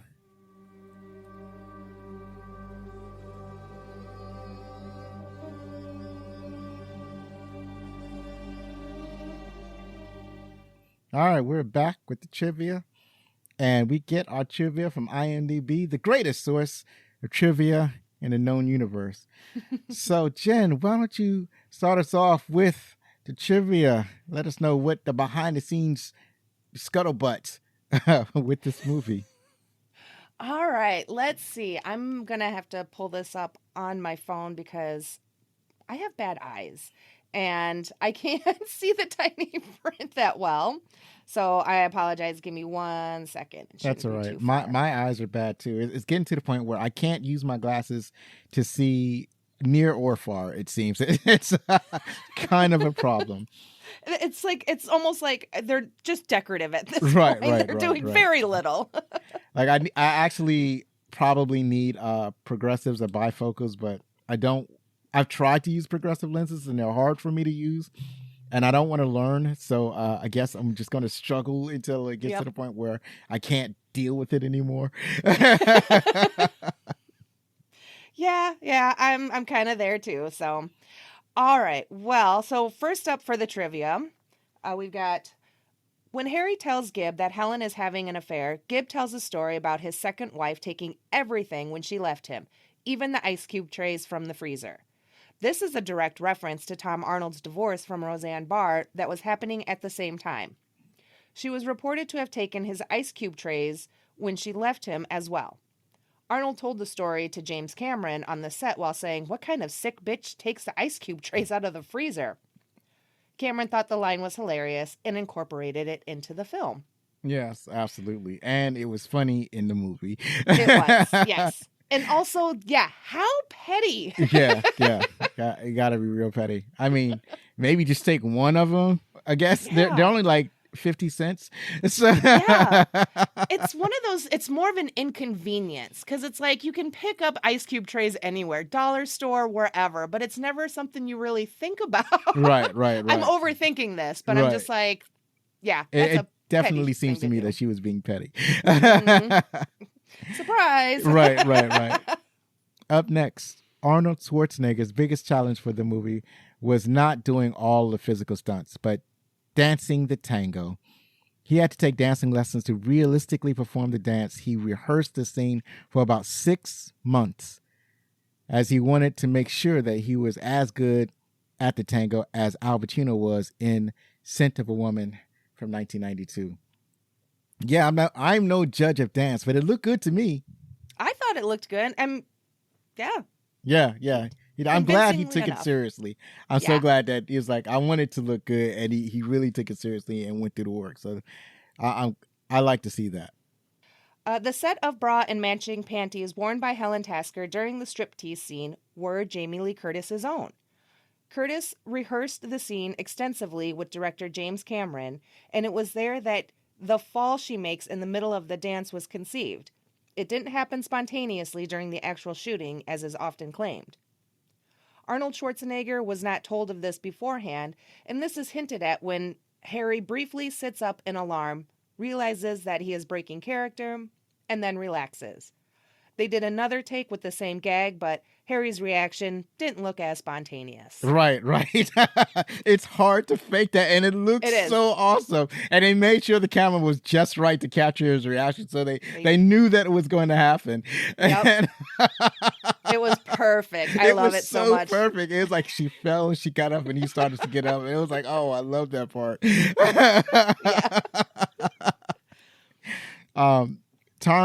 There's another connecting part. I should have put it together, but we'll get to it.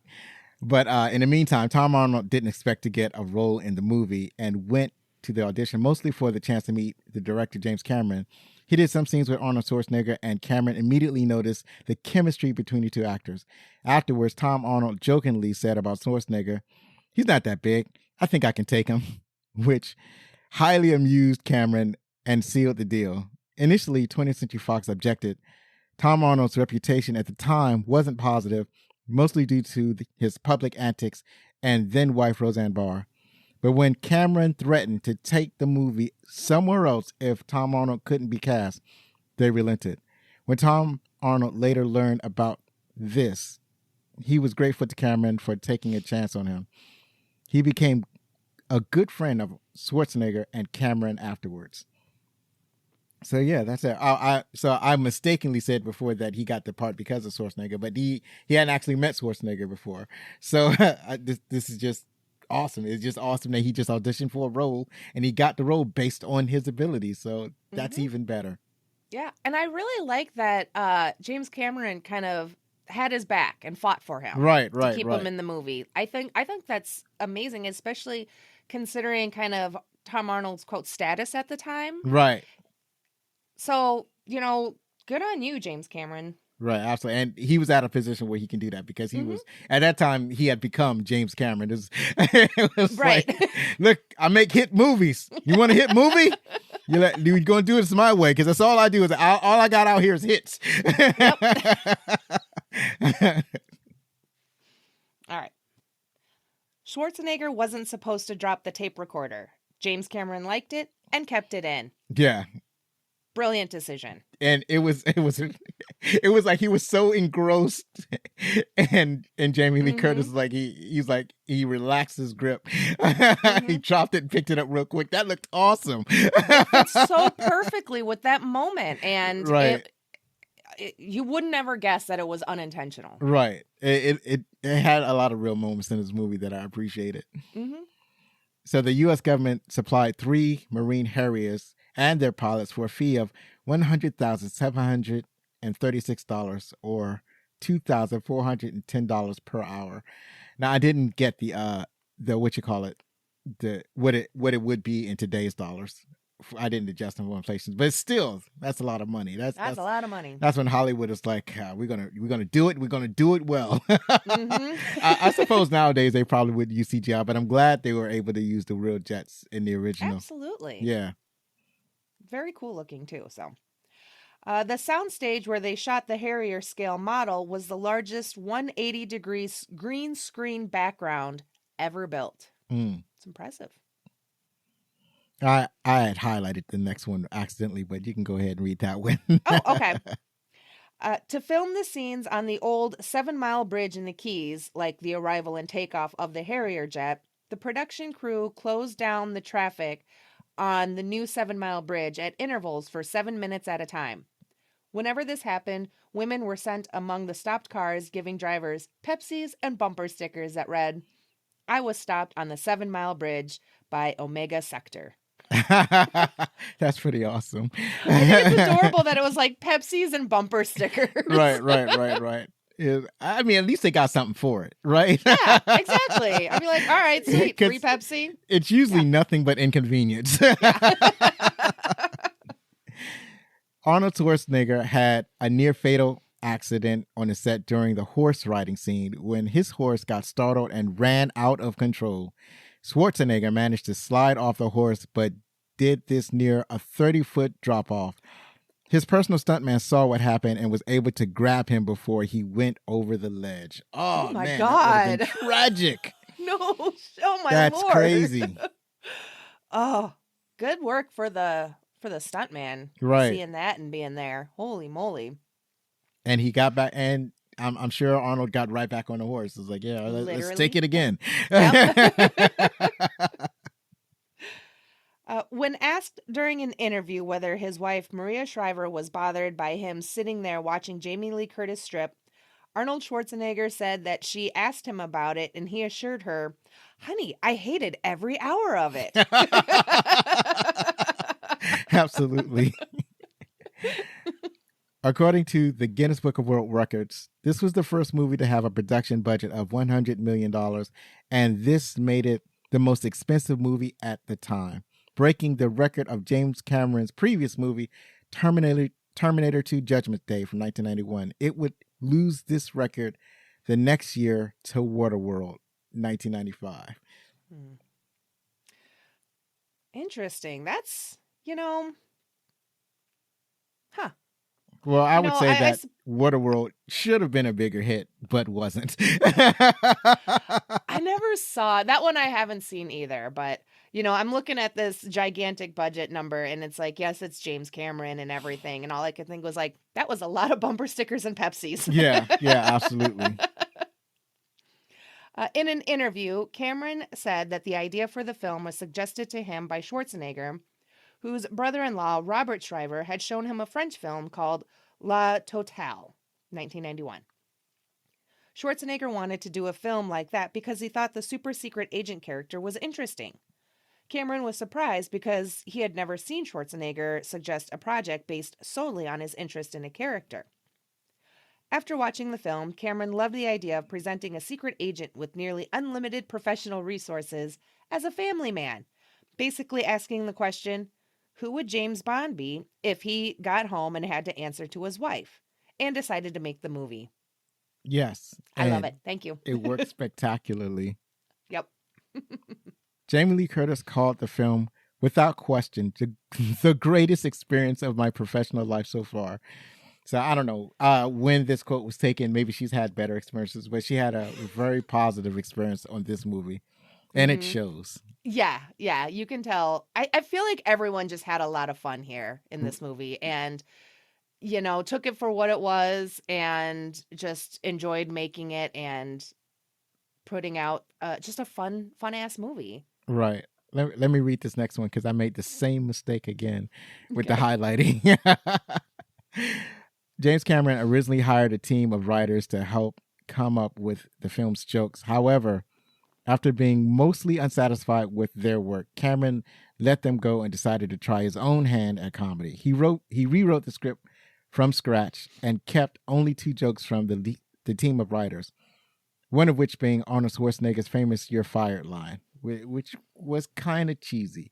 But I liked it nonetheless. So that was interesting. Seeing as how he rewrote most of the script himself and kept the comedy. He made the comedy elements himself. So it's surprisingly well done. Seeing that, I figured that if you want to do a script with comedy in it, you would hire comedy writers, and he fired his comedy writers. So it's a surprise. Maybe he should have hired better comedy writers instead of trying to do it himself. But still, I still had a great time. So he whatever he did, it worked. So earlier you had alluded to the experience that Eliza Dushku had on this movie. So on the next bit of trivia talks about this. Okay. In January 2018, Elijah Dushku, Dana Tasker, revealed that she was a 12-year-old child actress making this movie. She was sexually molested by the film's 36-year-old stunt coordinator, Joel Kramer.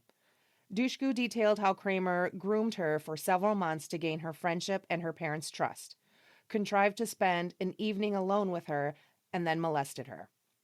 Dushku also said that after an adult friend confronted him on the set about the abuse, She was injured during a stunt. Dushku alleges that this was, quote, no small coincidence. To be clear, over the course of those months rehearsing and filming True Lies, it was Joel Kramer who was responsible for my safety on a film that, at the time, broke new ground for action films. On a daily basis, he rigged wires and harnesses on my 12-year-old body. My life was literally in his hands. He hung me in the open air from a tower crane atop an office tower 25-plus stories high. Whereas he was supposed to be my protector, he was my abuser, end quote. After her statement, Dushku's co-stars Arnold Schwarzenegger, Jamie Lee Curtis, Tom Arnold, and James Cameron all tweeted their respect and admiration for her bravery. Yeah, it's kind of messed up that she had to go through something like that. I never knew, and I was so sorry that happened to her. I mean, what else can you say? But that's... I hope that guy...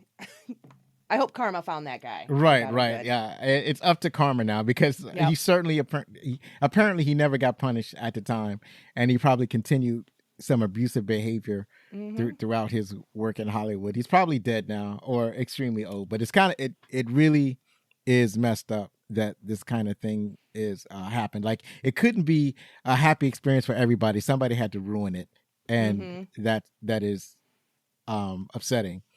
And related to what you just read, Elisa Dushku broke some ribs during filming of her Harrier jet stunt scene. So this is probably related to what she was talking about earlier. The appearance and traits of Spencer Trilby, Charlton Heston, is based on Nick Fury, a Marvel Comics character. Like Fury, Trilby has an eye patch and the same mannerisms, as well as heading a peacekeeping organization. At one point, Cameron wanted to be a comic book penciler and does a lot of his own concept art. He even designed the entire T-800 endoskeleton. Yeah, I can believe it. What a fun fact. Yeah. I love that. The only thing about the Spencer Trilby character, he's not as memorable and he's not as cool as Nick Fury. Certainly not the Samuel Jackson version. He's not right. He's not as suave. He doesn't carry that suave and coolness. Also, I don't think he even makes a good one compared to David Hasselhoff, because David Hasselhoff did a TV movie where he played Nick Fury, and I didn't know that. Oh my god, he did. It's crazy. Have to find that.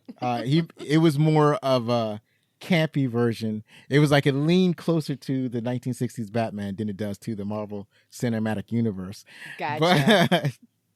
But even Hasselhoff was a little bit more animated and action oriented than Heston. Just looks like some long retired or due for retirement character that had once lost an eye to maybe a paperclip.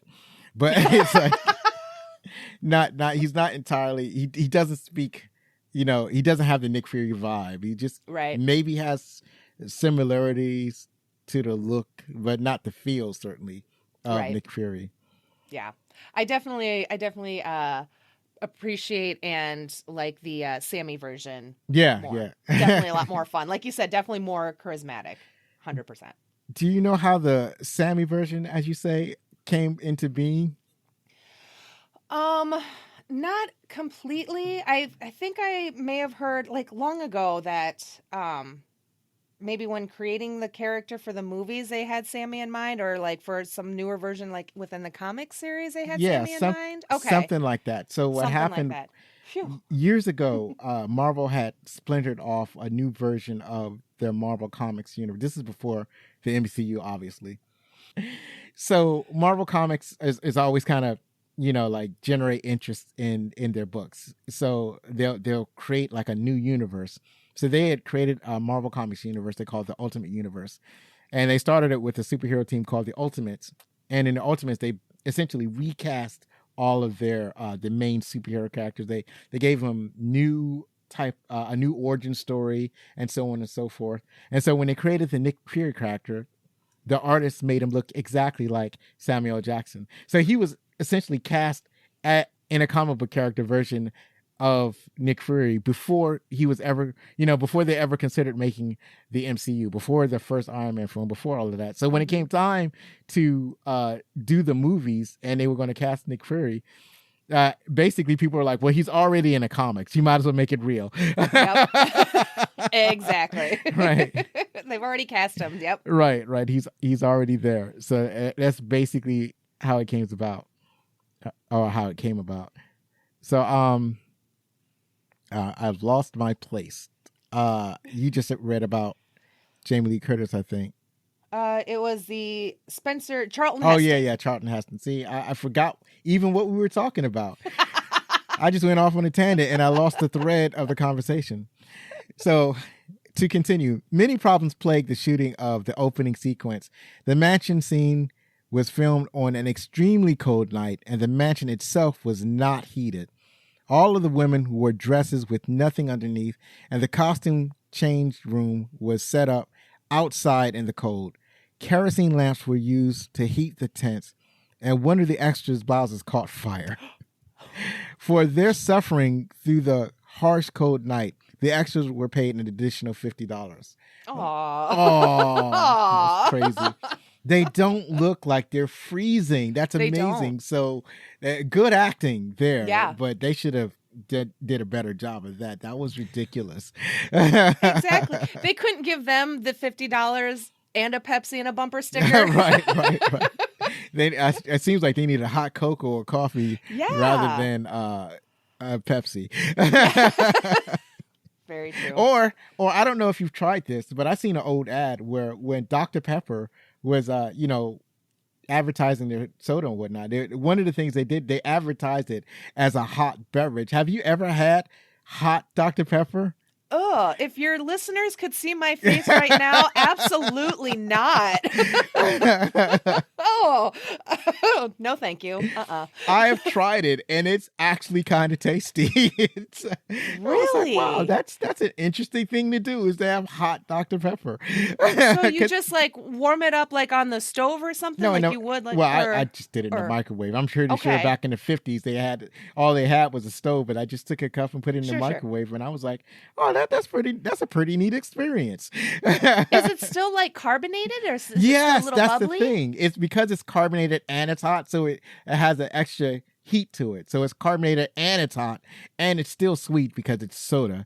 So it's kind of like a weird sweet drink that it has a very interesting flavor, and it already doesn't taste like regular soda. It already has a different flavor. So I wouldn't try it with regular soda, but trying it with go ahead and try it.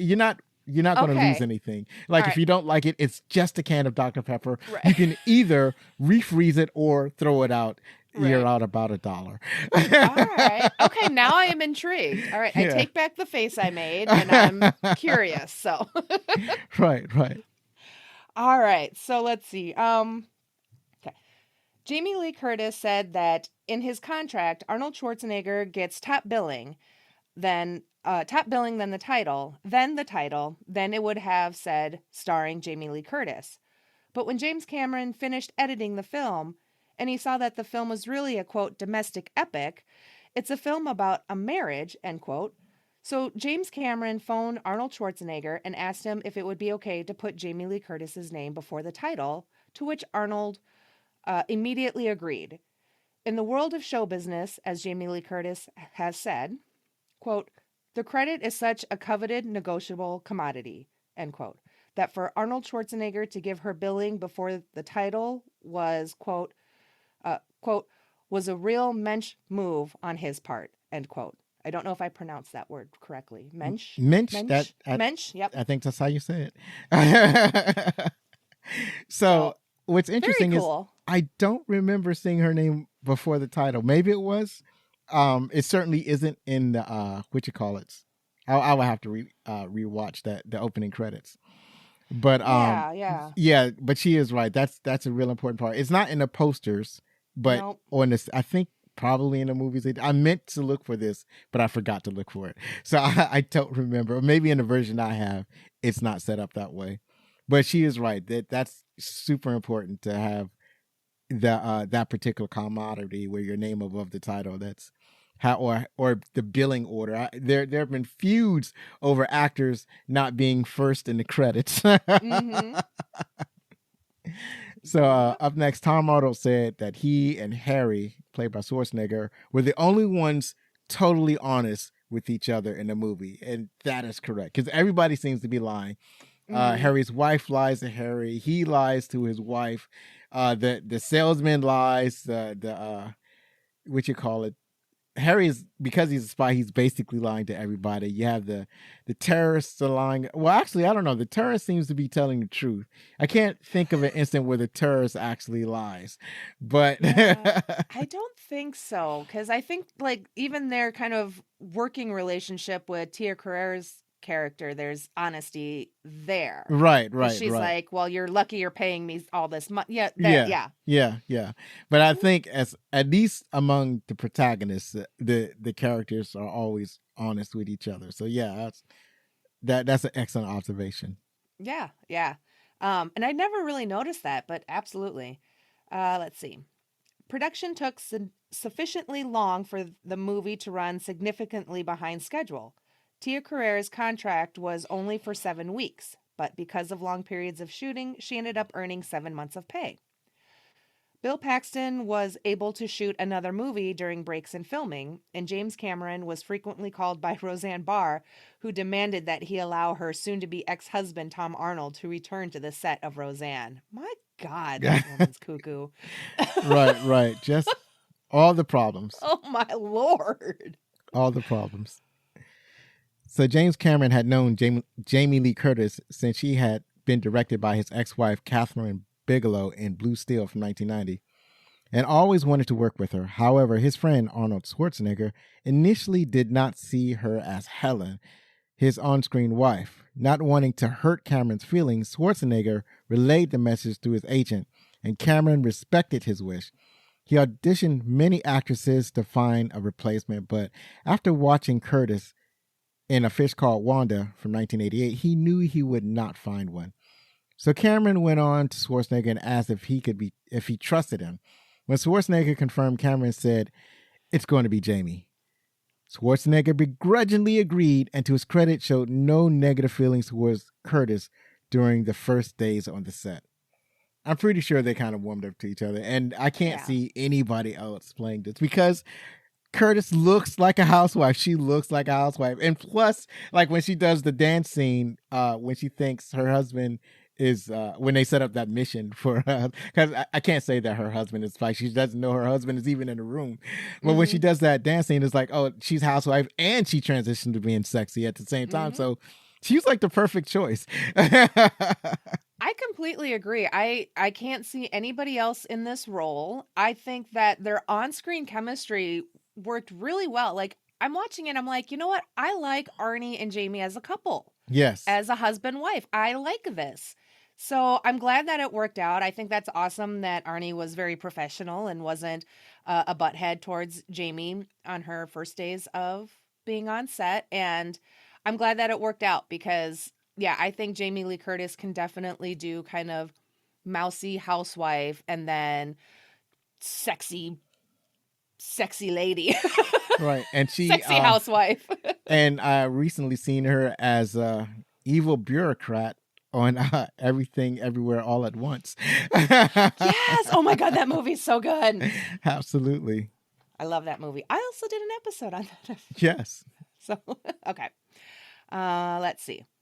At one point in the film, Tasker uses an MK2 hand grenade to kill several terrorists.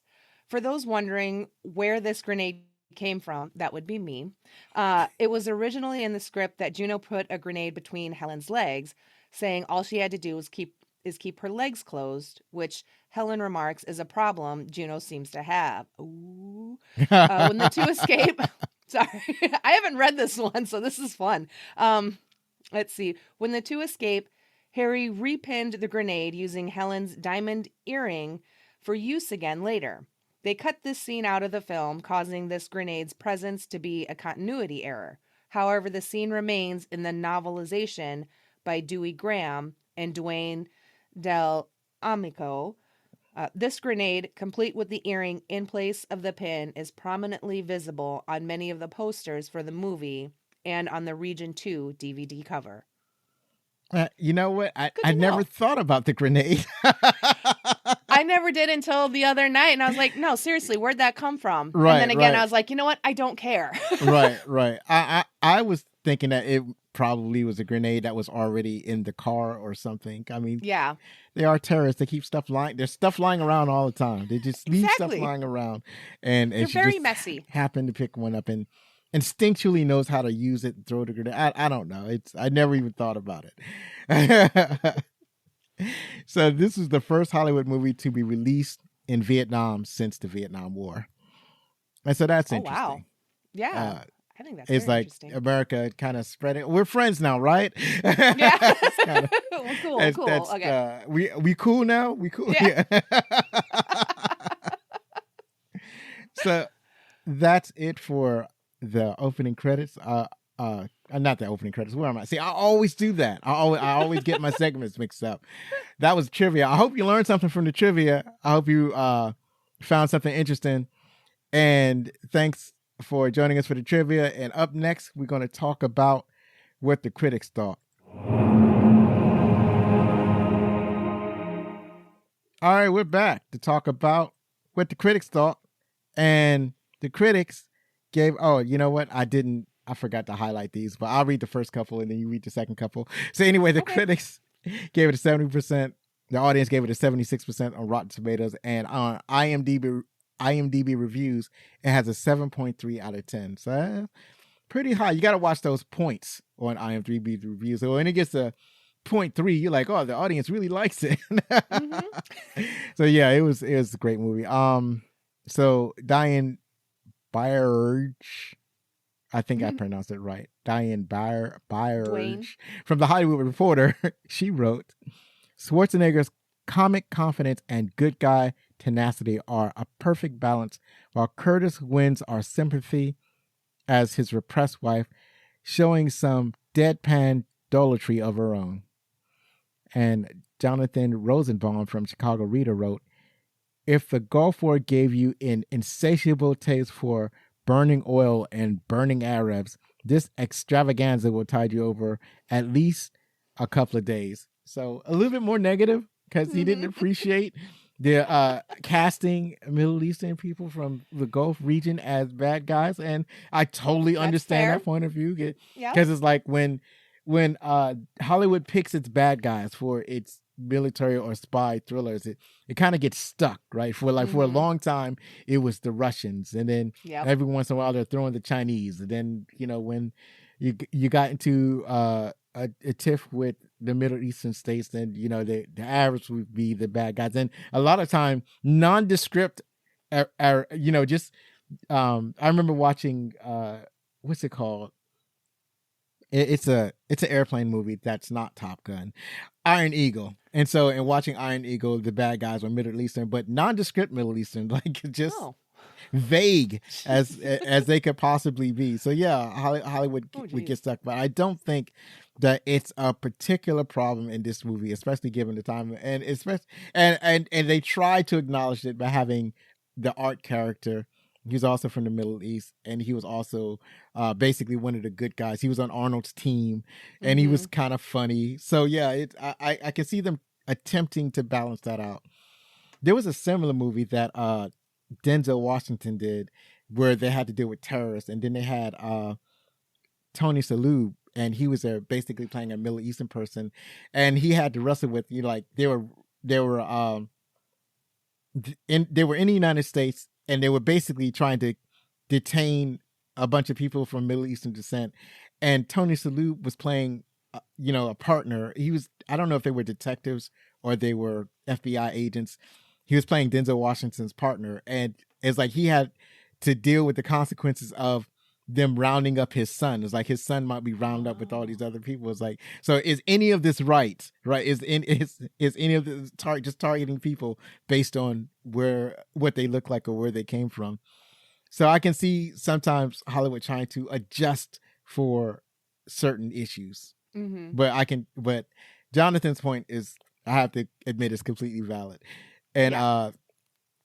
Diane Byers from the Hollywood Reporter. Dwayne. Is that Yeah. Dwayne? Oh Dwayne. shoot, Yeah. Dwayne Byers. Yeah. I think a form of Dwayne. Yeah, yeah. I think he's completely. I feel the exact same way that he felt. Yeah. Both make points, and I agree with both of them. So. All right. Let's see. Rick Groen of Globe and Mail.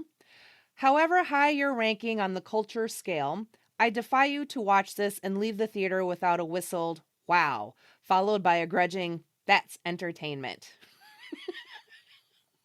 That makes me Absolutely. laugh. And then Desson Thompson of the Washington Post said, "This mixture of comedy and super agent spectacle works well at first, but when Schwarzenegger's family and working worlds link up, an inevitable development, the plot becomes increasingly ridiculous and overwrought." Oh, get over yourself. Well, It's a fun movie. No. I get it. It would seem that way if you did not expect to watch a comedy, but I think that if you know that you're going to watch a comedy, then you expect the ridiculousness. Yeah. It gets ridiculous because it's a comedy. It's an action Mhm. comedy, and that's what's you're supposed to be laughing at this point. It's like if somebody said, "Oh yeah, the Naked Gun is ridiculous." Well, it's supposed to be ridiculous. It's a comedy, you know. Yeah. When doing a pratfall and landing on the Queen is utterly ridiculous, but it's a comedy. It's supposed to happen that way. Exactly. And it's like, I can't remember if the line was in the trailer or not. I feel like it was, but I could be making that up. But during the when Harry and Helen have been captured and he's been injected with like the quote truth serum, and Helen starts asking him the questions like, "Well, have you ever killed anybody?"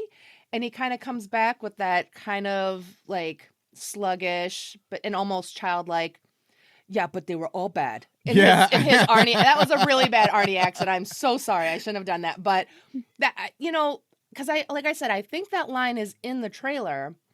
And so that kind of lets you know right there that this is going to be a fun movie. Yeah. I don't know. That was always my take on it. It always makes me laugh. It's just such a silly little bit to throw in there.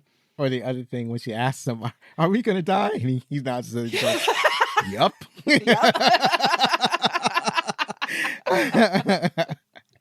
Yeah. But then when the interrogator comes back and he says, I think he asked Arnold a question. He says, "Oh, well, I'm going to use you as a human shield. I'm going to kill that guy and I'm going to break your neck."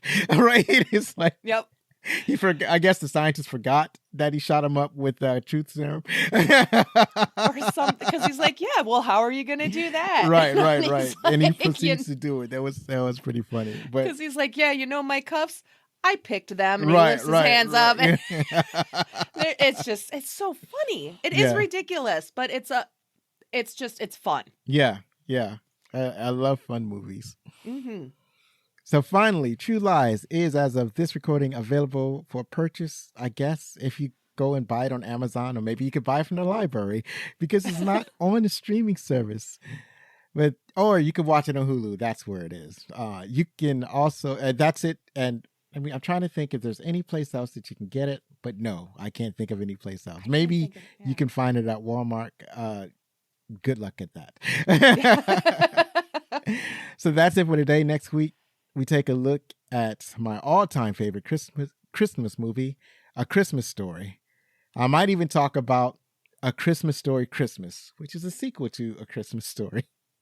Follow us on Twitter or TikTok at Backlick Cinema, or on Facebook or Instagram at Backlick Cinema Podcast.